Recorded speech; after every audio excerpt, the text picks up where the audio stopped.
पार्वती माता पार्वती माता होती आज आमर कार्यटा सुरुखुरु सरीगला तो से आमर कार्यटा आज बहुत सुरुखुरु सरला से बंधु और परिवार वर्ग आम सम्मान खुशी समस्ते खुशी अच्छु फाइनाली आम माता पार्वती लगी शिव आज निबंध स्थिर होइछि खुशी तो सेटा गोटे गोटे परिकल्पना करवाटा गोटे असंभव कारण से जगत जननी आउ जगतर पिता सी तो जगतर पिता को ज्वाई रूपे पाइबा सेटा गोटे परम सौभाग्यर कथा जोटा कि गोटे शब्द रे प्रकाश करवाटा गोटे असंभव आमे कन्या गोटे कन्या सुंदर कन्या अच्छी खबर पाइला आम पहुंचीचु आम आसिक माने हिमालय राज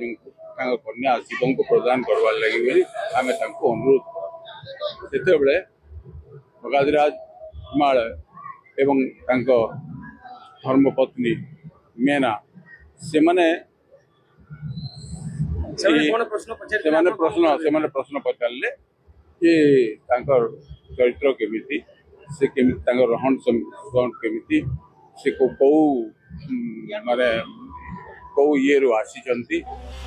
गले जेनटा कि आमर 31 तारिख दिन ब्यागर हवा आम समस्ते परिवार थिलु आज आ सब सरला जेनटा विधि अच्छे जेनटा तर्पणी जेनटा विधि अच्छे सब सरला आम से बहुत खुशी आज।